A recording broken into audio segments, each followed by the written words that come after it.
Good morning everybody. आज हम फिर से सांख्य दर्शन के प्रमाण विचार पर चर्चा करने के लिए उपस्थित हैं। मैं रामानंद कुलदीप, सह आचार्य दर्शन शास्त्र, सम्राट पृथ्वीराज चौहान राजकीय महाविद्यालय अजमेर, सभी विद्यार्थियों का मैं स्वागत करता हूं और अपनी सांख्य दर्शन पे प्रमाण विचार पर जो चर्चा पिछले 2-3 दिनों से लगातार चल रही है उसको मैं आगे बढ़ाता हूँ। सत्र 2020-21 के विद्यार्थियों के लिए खास तौर से ये वीडियो है और मेरा आग्रह है कि सांख्य दर्शन को समझने के लिए उनको सांख्य दर्शन से संबंधित जितने भी वीडियो हैं उनको प्रारंभ से देखना चाहिए। तो मित्रों, सांख्य दर्शन के प्रमाण विचार में जैसा कि हमने देखा, सांख्य दर्शन 3 प्रमुख प्रमाण मानता है, ये कहते हुए कि इन 3 प्रमाणों से ना तो अधिक की हमें आवश्यकता है और ना कम से हमारा काम चलेगा। वास्तविक और यथार्थ ज्ञान प्राप्त करने के लिए यह 3 प्रमाण प्रत्यक्ष, अनुमान और शब्द ये आवश्यक है। प्रत्यक्ष की एक परिभाषा दी थी कि विषय से सन्निकृष्ट इंद्रिय पर आश्रित अध्यवसाय जनित ज्ञान प्रत्यक्ष है। बहुत सारी बातें हुई थी। विषय चाहिए, एक सब्जेक्ट चाहिए जिसके सन्निकर्ष में हमारी इंद्रियां आएंगी।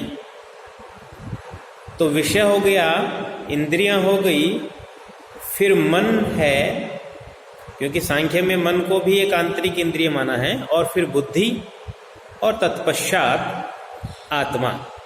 विज्ञान भिक्षु आत्मा तक ले जाते हैं प्रत्यक्ष की प्रक्रिया को।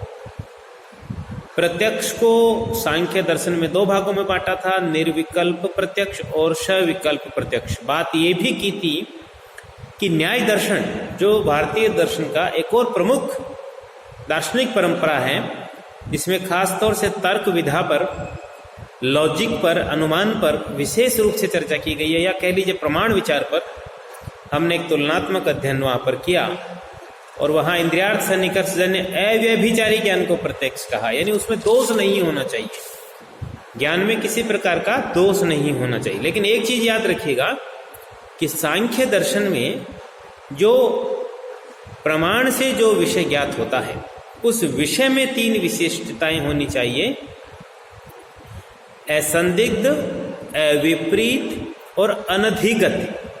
क्या बोला हमने? असंदिग्ध, अविपरीत और अनधिगत। ये 3 विशिष्टताओं से युक्त यदि कोई विषय है तो उसी का ज्ञान प्रमाणों के माध्यम से संभव है, ऐसा सांख्य दार्शनिक कहता है। खैर, तो बात कर रहे थे हम कि न्याय दर्शन से तुलना।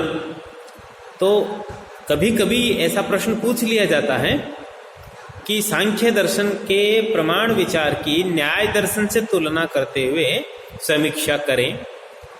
इसी संदर्भ में, इसी नाते से हमने प्रत्यक्ष प्रमाण में तुलना की। दूसरा जो प्रमाण है वो है अनुमान। तो याद क्या रखना था कि सभी दार्शनिकों ने सबसे पहले कौन से प्रमाण की बात की? प्रत्यक्ष की।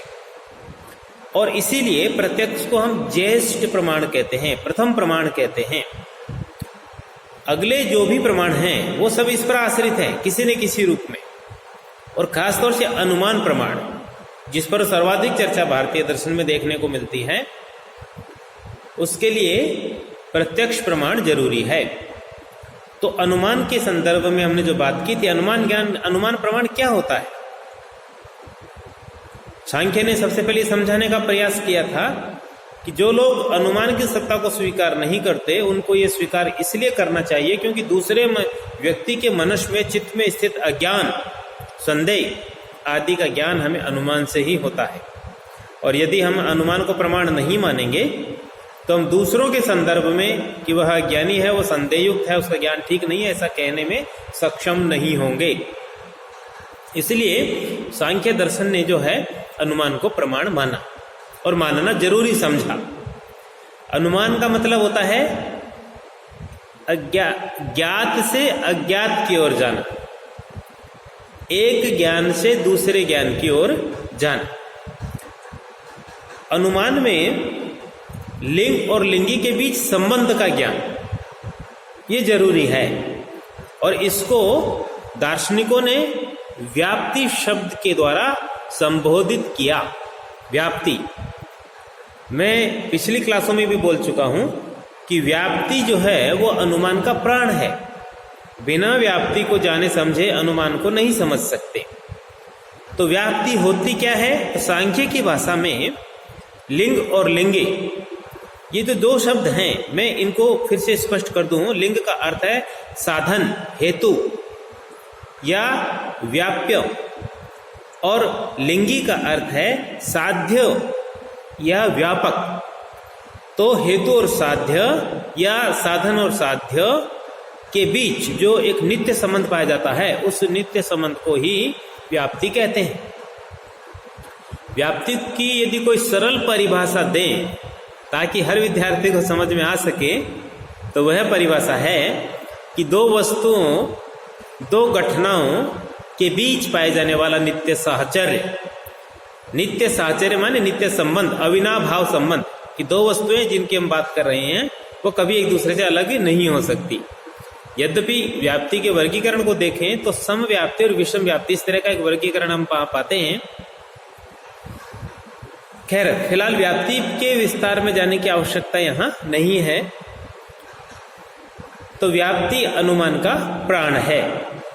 तो अनुमान के द्वारा किसी भी विषय का ज्ञान प्राप्त करने के लिए सबसे पहले व्याप्ति का ज्ञान होना चाहिए। तो व्याप्ति का ज्ञान किस माध्यम से होता है, कौन से प्रमाण से होता है? तो अपन बात कर चुके ना कि अनुमान से पहले जो प्रमाण स्वीकार्य है वो है प्रत्यक्ष। तो व्याप्ति का ज्ञान प्रत्यक्ष से होता है। तो यूं कह लीजिए कि अनुमान प्रत्यक्ष पर आधारित है, क्योंकि जब तक व्याप्ति नहीं तय करेंगे तब तक अनुमान का कोई अर्थ नहीं रह जाता। ठीक है। दूसरी बात हमने ये भी की थी कि प्रत्यक्ष प्रमाण अनुमान में एक जगह और काम आता है। जब हम किसी विशेष घटना के संदर्भ में अनुमान प्रमाण का उपयोग कर रहे होते हैं, तो जिस संदर्भ में हम अनुमान प्रमाण की बात करते हैं वहां पाए जाने वाले हेतु को देखकर जो साध्य है उसका ज्ञान प्राप्त करते हैं। तो जहां जिस संदर्भ में हम बात कर रहे हैं वहां हेतु का पाया जाना, इसको कहते हैं पक्ष धर्मता। तो इस पक्ष धर्मता का जब ज्ञान होता है प्रत्यक्ष, तो इसमें हम हेतु को देखते हैं लेकिन साध्य हमें दिखाई नहीं देता। उदाहरण के रूप में जैसे हम सारे भारतीय दर्शन में ये उदाहरण पाते हैं कि जहां जहां धूम है वहां वहां अग्नि है। क्योंकि पर्वत पर धूम है अतः पर्वत पर अग्नि है। तो पहला जो था जहां जहां धूम है वहां वहां अग्नि है, वो व्याप्ति हुआ। और दूसरा जो वाक्य है कि चूंकि पर्वत पर धूम है, ये पक्ष धर्मता हुआ। और इससे हम निष्कर्ष पर पहुंचे कि अतः है पर्वत पर अग्नि है। तो ये अनुमान प्रमाण था। खैर, अनुमान प्रमाण को न्याय दर्शन में और भी बहुत सारे विस्तार से चर्चा की गई है। स्वार्थ अनुमान, परार्थ अनुमान, केवल अन्वय अनुमान, केवल व्यतिरेक अनुमान, अन्वय व्यतिरेक अनुमान, अन्वय व्याप्ति पर आधारित, व्यतिरेक व्याप्ति पर आधारित अनुमान। लेकिन सांख्य दर्शन में हम इस तरह का वर्गीकरण नहीं पाते। वहां सांख्य में वीत और अवीत ऐसे बात की थी हमने। वीत मानी अन्वय व्याप्ति पर आधारित अनुमान प्रमाण, और अवीत का अर्थ है व्यतिरेक व्याप्ति पर आधारित अनुमान प्रमाण। पुनः इनका 3 भागों में वर्गीकरण किया था। यही थे, वीत के 2 भाग थे, पूर्ववत और सामान्यतो दृष्ट, और अवीत का 1 भाग था शेषवत। परिभाषा में हमने ये कहा था, वीत का मतलब होता है अन्वय व्याप्ति पर यानी हेतु के होने पर साध्य का होना, और अवीत में हमने कहा था साध्य के अभाव से हेतु के अभाव का ज्ञान। पूर्ववत, शेषवत, सामान्यतो दृष्ट, इस तरह से एक और वर्गीकरण हमने करके विशेष रूप से इसकी चर्चा की थी। तो स्टूडेंट्स ध्यान से देखिएगा, हम आज सांख्य दर्शन के तीसरे प्रमाण की बात करेंगे जिसे हम शब्द प्रमाण कहते हैं। बहुत सारे दार्शनिकों ने शब्द को प्रमाण माना है, और लगभग समानार्थक ही है, कोई बहुत विशेष अंतर दिखाई नहीं देता। पर इतना जरूर कहना चाहिए कि जिस विषय का ज्ञान प्रत्यक्ष से नहीं होता, अनुमान से नहीं होता, उस विषय का ज्ञान शब्द से होता है। ऐसी आवश्यकता महसूस यहाँ पर की गई। शब्द प्रमाण के संदर्भ में हम एक परिभाषा के द्वारा बात को समझ सकते हैं, एक लक्षण के द्वारा समझ सकते हैं। सांख्य दर्शन में शब्द प्रमाण का एक लक्षण है आप्त श्रुतिराप्त वचनम। आप्त श्रुतिराप्त वचनम, ये जो है शब्द का एक लक्षण सांख्य दर्शन में दिया गया। अर्थात आप्त पुरुष, आप्त पुरुष, आप्त का मतलब होता है विश्वसनीय पुरुष, विश्वास योग्य पुरुष, ब्रह्मादि ऋषि महर्षि भी कह सकते हैं। और यदि हम हमारे समाज की दृष्टि से देखें तो हर समाज में कुछ व्यक्ति विश्वसनीय होते हैं जिनकी बात को पूरा समाज स्वीकार करता है। एक सीमित अर्थों में हम उनको भी आप्त पुरुष कह सकते हैं। तो आप्त यानी विश्वसनीय पुरुष, और है श्रुति। श्रुति का मतलब होता है वेद। क्योंकि याद रखिएगा, संपूर्ण भारतीय दर्शन को हम इस प्रकार से भी वर्गीकृत करते हैं, दो भागों में बांटते हैं, आस्तिक और नास्तिक। सामान्य भाषा में आस्तिक और नास्तिक हम उसे कहते हैं जो ईश्वर को विश्वास करता है आस्तिक, और जो ईश्वर में विश्वास नहीं करता वो नास्तिक। लेकिन फिलॉसफी में एक और दृष्टिकोण है, और वह है वेदों को जो प्रमाणिक मानता है वह आस्तिक, और जो वेदों की प्रमाणिकता में विश्वास नहीं करता वह नास्तिक दर्शन कहलाता है। तो सांख्य दर्शन ईश्वर की दृष्टि से तो नास्तिक है, क्योंकि हमने देखा और आगे और देखेंगे, चर्चा करेंगे कि सांख्य दर्शन संपूर्ण सृष्टि की व्याख्या करने के लिए 25 तत्वों को स्वीकार करता है, और उन 25 तत्वों में कहीं भी ईश्वर को स्थान नहीं देता। लेकिन वेदों की प्रमाणिकता में सांख्य ने विश्वास किया है, इस दृष्टि से सांख्य दर्शन आस्तिक है। और इसी संदर्भ में हम बात कर रहे हैं कि सांख्य दर्शन ने शब्द को प्रमाण कहा। तो श्रुति, श्रुति मानी वेद, वेदों में लिखे वाक्य भी प्रमाण है, ऐसा हम कह सकते हैं। वेद मानी आगम भी कह सकते हैं। कहाँ इस प्रमाण की आवश्यकता पड़ती है, शब्द प्रमाण की आवश्यकता कहाँ पड़ती है? पूर्व में चर्चा भी की, फिर से बोल रहे हैं। जहां प्रत्यक्ष और अनुमान के द्वारा वस्तुओं का ज्ञान नहीं होता, वहां हम शब्द प्रमाण का सहारा लेते हैं।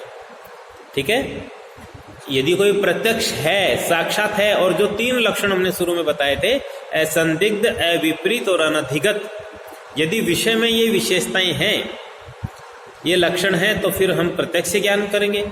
दूसरा हमारे पास माध्यम और साधन था अनुमान, और यदि अनुमान से भी संभव नहीं हो तो फिर हम सहारा लेते हैं शब्द प्रमाण का। ठीक है, तो विश्वस्त वाक्य ही प्रमाण है, परंतु वाक्य बोध के लिए शब्द बोध होना आवश्यक है।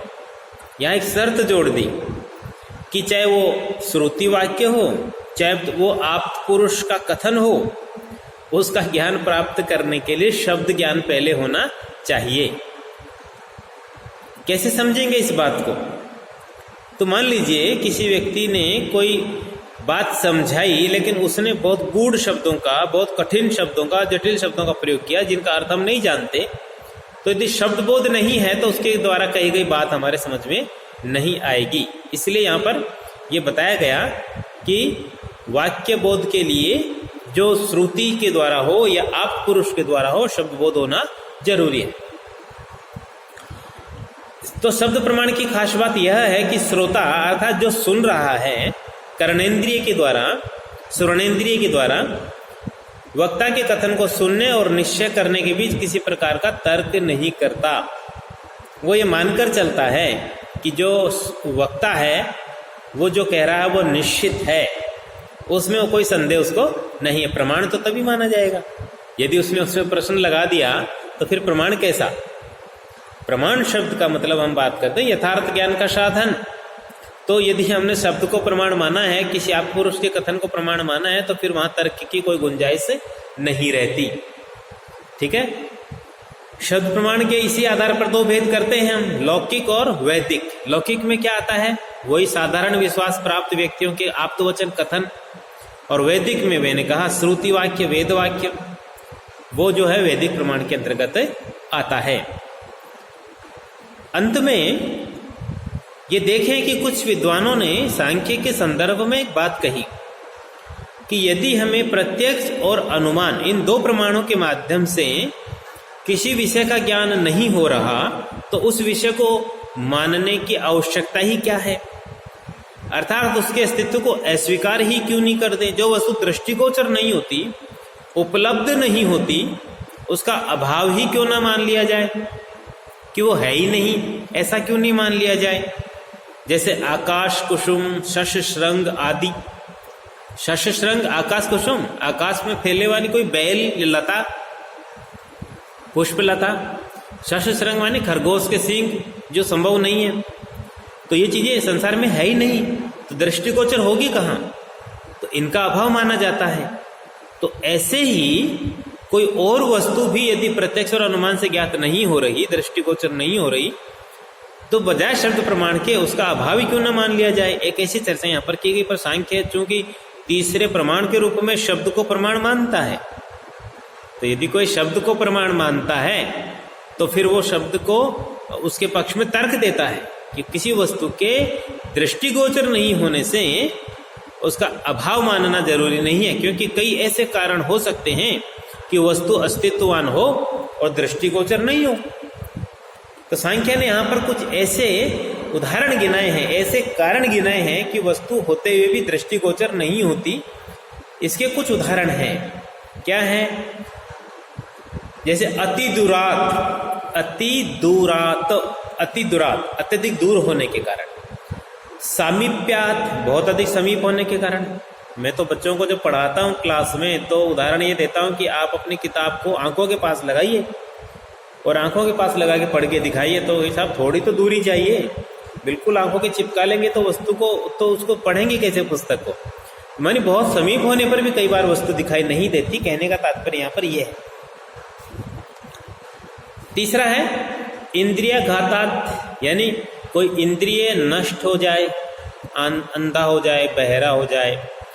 मनो अनवस्थानात, मन के स्थिर न रहने पर। स्टूडेंट्स आप कहते हैं ना कि सब मन नहीं लगता पढ़ाई में।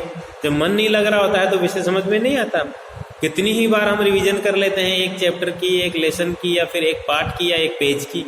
बार बार उसको पलटते रहते हैं, लेकिन चूंकि मन जो है अस्थिर है, कहीं और लगा हुआ है, तो विषय समझ में नहीं आता।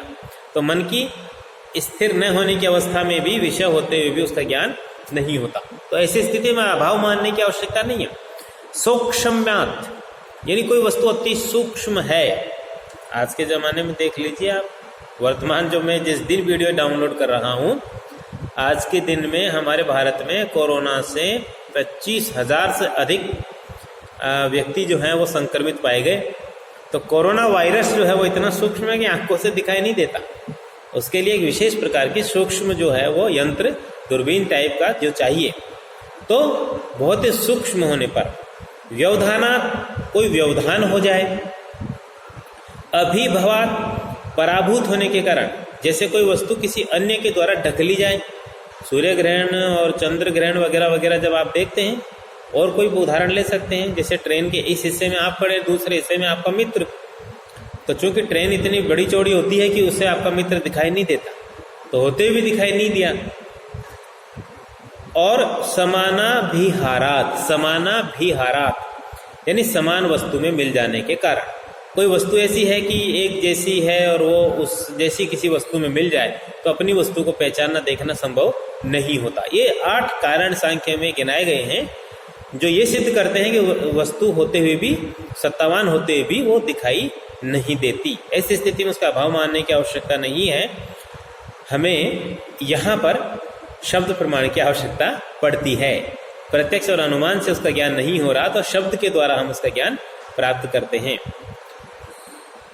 तो इस प्रकार हमने देखा कि सांख्य दर्शन जो है वो 3 प्रमाण मानता है, प्रत्यक्ष, अनुमान और शब्द। और सांख्य में जैसा अपन ने भी कहा कि ईश्वर को वो नहीं मानता, संपूर्ण सृष्टि को 25 तत्वों का एक खेल कहता है।